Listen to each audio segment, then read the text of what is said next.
Today on the 302, we go one-on-one with a music legend who has made Wilmington his home. I'm talking, of course, about David Bromberg. We sit down and discuss his amazing career, a current music project, and what he's listening to now. Get ready to riff. The 302 is headed your way.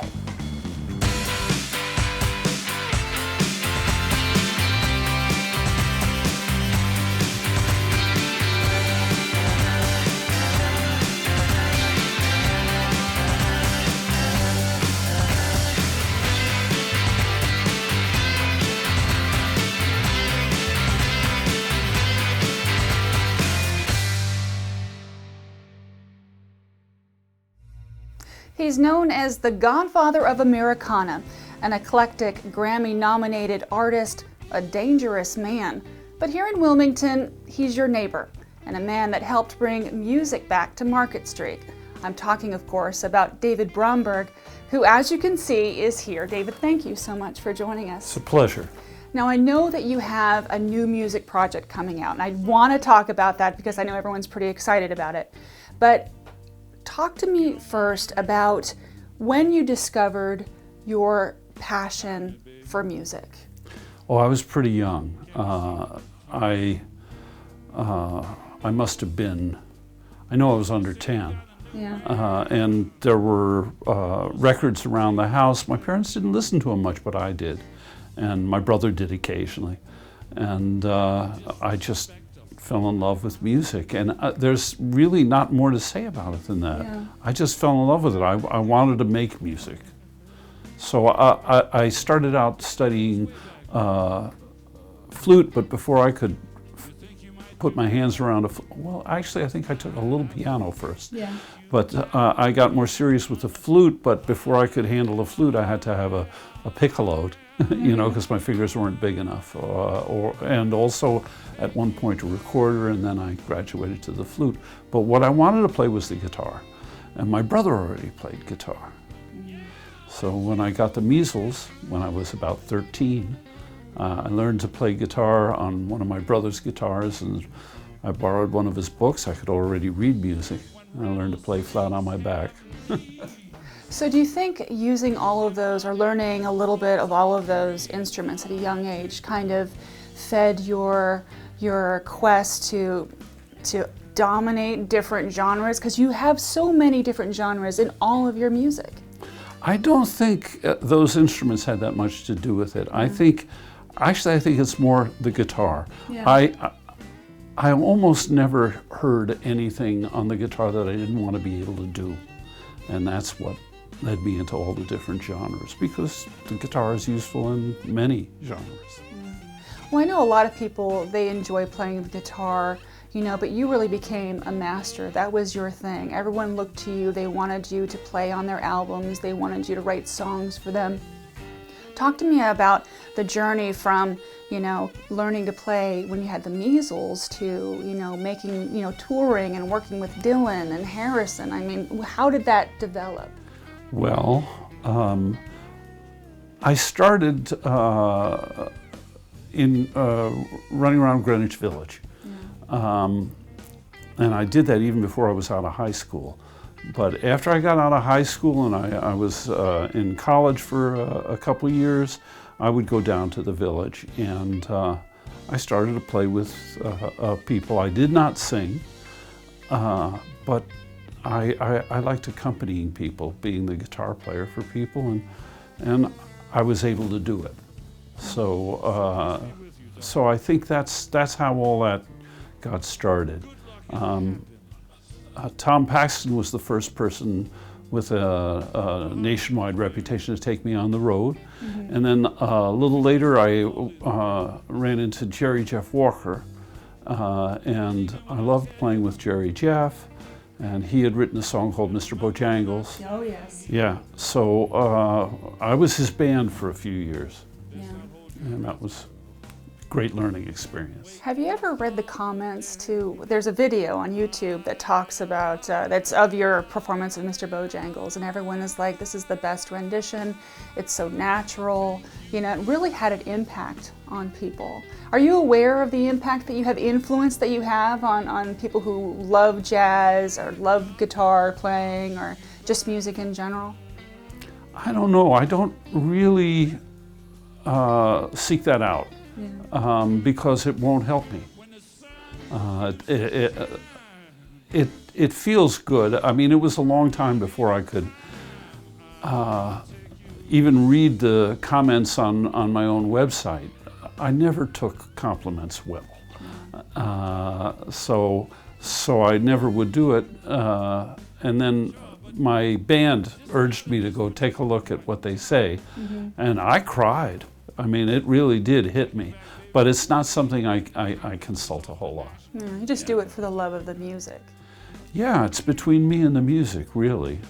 Yeah. Of course, you and the music had a little bit of a falling out in 1980. You were at the top of your game by all accounts, and you said, you know, I need to do something else. Talk to me about that pivot in your life.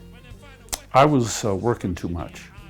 At one point, right around then, I was on the road for 2 years without being home for as long as 2 weeks. And that's too much. And I got burnt out, and I have to admit I was too dumb to realize it was burnout, or I just would have taken 6 months, 9 months off. But I concluded, since I wasn't writing, I wasn't practicing, I wasn't jamming when I wasn't on the road, I started feeling, well, maybe not, I'm not really a musician. Yeah. And I didn't want to be one of these guys who does a bitter imitation of something he used to love. There's guys like that out on the road. So I decided to find another way to live my life, and I did. And you discovered the violin, and we're going to talk about that in just a minute. We'll be right back.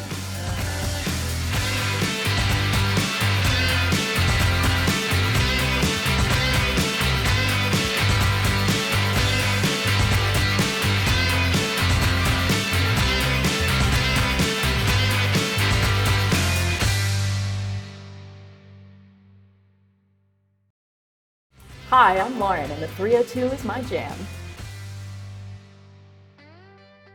Welcome back. We're talking to David Bromberg. Now, David, it was 22 years that you didn't play. Talk to me about the journey back. I guess it started with Wilmington. It very much started with Wilmington. Before I moved, I had dinner a couple of times with Mayor Jim Baker. He was mayor at the time, who was a very interesting man. He's a big music fan. He wrote a couple of books on jazz musicians. And he told me that there used to be live music all up and down Market Street, which is the street my shop is on, and I live on Market Street. And he said he'd like to see that again. And the only way I could think of that I might be able to assist with that is maybe I'd start some jam sessions. So first I attended some jam sessions to start to get some chops back, because you don't play for 22 years, you can't play like you used to. And then I put together 2 jam sessions, one acoustic music, and the other Chicago-style blues, electric instruments. And what happened, I didn't expect it, maybe I should have, is that some really good musicians started to come. Some traveled quite a distance to come because they remembered me or something. And I started to enjoy playing again. So I decided, well, why not see if I can do it in front of people. You know, I'd gotten back some chops, and so I started to do it. It was not that easy. To begin with, I was only comfortable if I was performing with my old band, horns and all, the whole, you know, the whole big deal. Or if with a smaller thing, with my friend Jay Unger and his wife Molly Mason. Jay is the guy who wrote Ashokan Farewell, which is that piece that was played all over the Civil War video. Burns. Yeah, Ken Burns, this thing. And Jay's a great musician, and we've been playing together for well over 50 years. So. And now you are a couple of albums later and starting a new project. Yeah. Tell me about that. Well, this one we're tying the recording along. We're going to also do videos on between 4 and 6 tunes. And the idea of this particular recording and video is kind of to get a snapshot of what the band, the quintet, sounds like. I still occasionally perform with the big band, which is kind of like a luxury car, and the quintet is like a sports car. Yeah. So I enjoy both. But the quintet is also the core of the big band, and I'm crazy about the guys I'm playing with. So are you going to do originals? Are you writing? I'm not writing that much. I'm writing a little bit. There may be 1 or 2 originals on it, but I've never made a thing out of being a quote songwriter. I've had things I wrote, I think, on pretty much every album I've done. But I don't make a lot of noise about being a songwriter. I'm proud of some of the people who have wanted to record some of my tunes. So, Yeah, so. of course. Of course, it's the biggest compliment. Yeah. So talk to me a little bit about what do you listen to? What does David Bromberg listen to? What kind of music?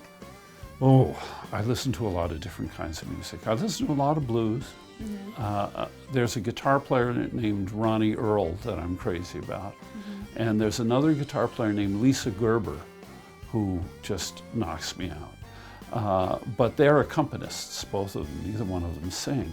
I listen to, I really like a band called the Milk Carton Kids. I think they're really, really wonderful. And there's a band out of California called the California Honey Drops, and I think they're great. And so that's 2 of the bands that I listen to. And I listen to a lot of my friends. You know. Yeah. Yeah. So what do you think of, just to go back to songwriting, I read something where you said that you had a lot of angry songs. 'Cause earlier you wrote things whenever you could say things in a song, and there are artists out there now that do the same do the same thing, like in the popular arena. What do you pay attention to things like what Taylor Swift and her writing, even though it's a different total genre than yours? I don't pay that much attention, although I have a lot of respect for Taylor Swift. Taylor Swift insisted that her record company take care of not only her, but everybody else on the label. And she also pulled her things for a while off the streaming services because musicians get pretty close to nothing for that. And without us, they wouldn't make a living. They wouldn't have anything. Yeah. But we are at the bottom of the totem pole or Sure. whatever online. So finally, I know there are going to be budding musicians out there. If you could give someone advice about, the way to be successful or at least be happy in being a musician, what would that advice be? Well, if somebody asked me how to be happy being a musician, I say throw yourself into the music. And when you're in a situation where you think you're going to be nervous or you won't play well, think about the music. Find what it is within the music that moves you and let it move you. And then if the audience doesn't get it, that's their problem because you were there. And that's the thing, to be there, to be in it. And as to making a living, it's my theory that you have to move to New York, LA, or Nashville because those cities are the center of the national press and the musical press. If you're a big hit in Indianapolis, your fame will extend to the city limits and no farther. If you're a big hit in New York, LA, or Nashville, well, you'll be written about and read about nationwide. Well, thank you very much for spending this time with you. It was certainly a pleasure. Oh, it's my pleasure. And we'll be right back.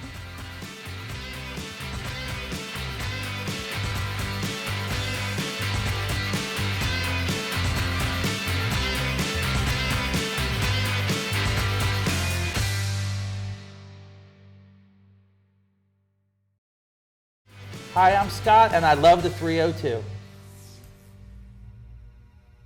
Welcome back. We're talking with David Bromberg. Now, David, you are quoted as saying once that there's so much art, beauty, and mystery in the violin. And I sort of misspoke. You didn't discover the violin whenever you made your departure. You had a long-standing relationship with the violin. Talk to me about all of that.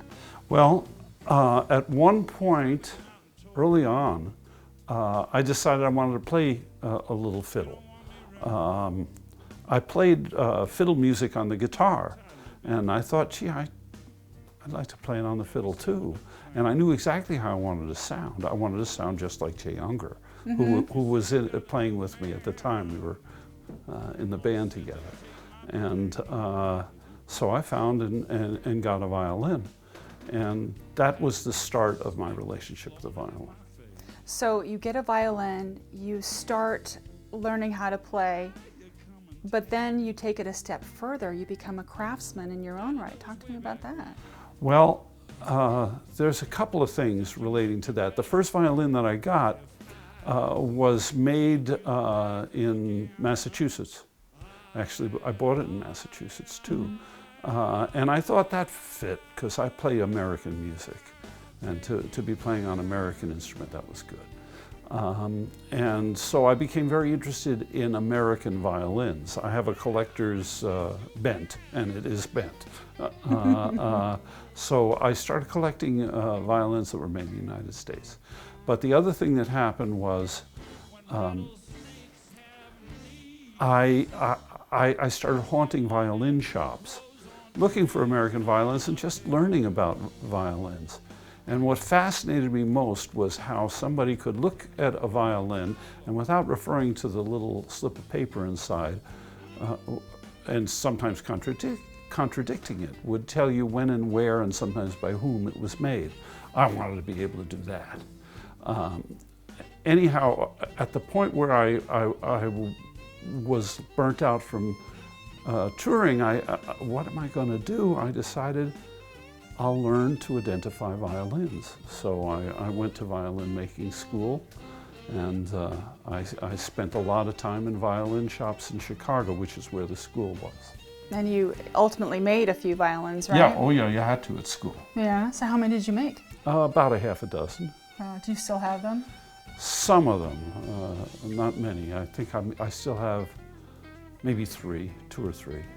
When you look around your shop here, I mean, it's amazing. You have quite a collection, possibly going to the Library of Congress. No, these are not the ones that are going to the Library of Congress. These are for sale. The ones going to the Library of Congress are upstairs where I live. Okay. So talk to me about that, I mean, it's kind of a thrill if they want your collection. They do want the collection, but the hard part, you see, the collection is my life savings. And if someone buys a third of it and donates it to the museum, or that is the library, I'll donate the other 2/3. Yeah. So that's what we want to do. But we have to have someone buy the first third. Right now you're in two different worlds. You're going on tour, right? And you're still, enjoying the daily love of the violin. What is it like to have to come to work every day as opposed to being on the road? What's that like? It's pretty different. I'm getting around to retirement age. I'm 73. I'll be 74 in September. So I don't come to work first thing in the morning anymore. Yeah. I come down here sometime around noon, maybe a little before, maybe a little after.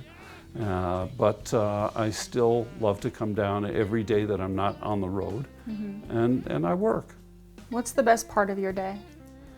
I have a database of my instruments, and when I enter an instrument, any instrument I buy, then I have to put it in the database, which means examining it thoroughly.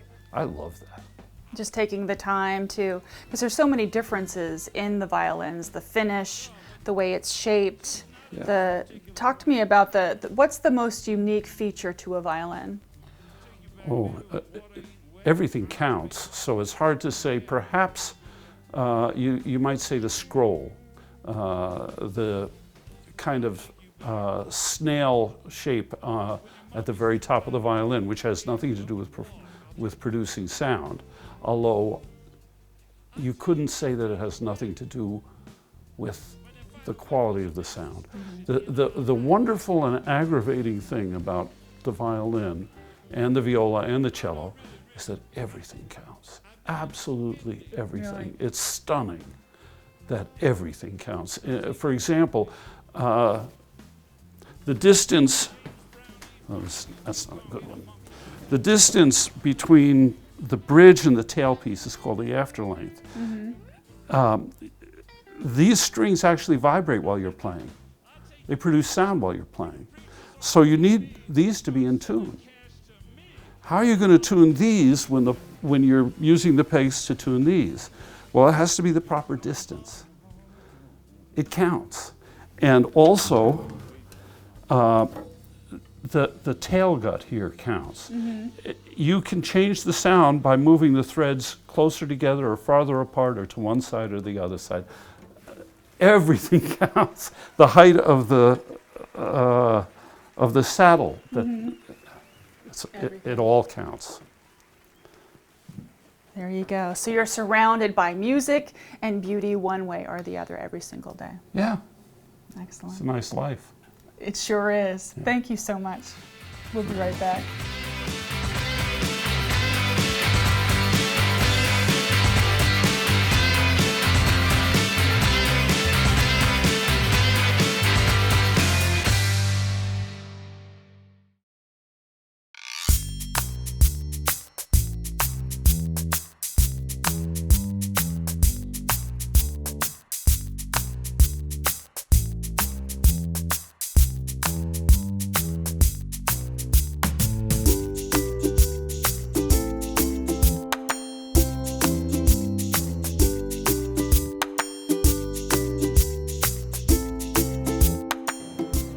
That'll do it for this episode. For more information on David Bromberg's music projects and his touring dates, make sure you check out davidbromberg.net.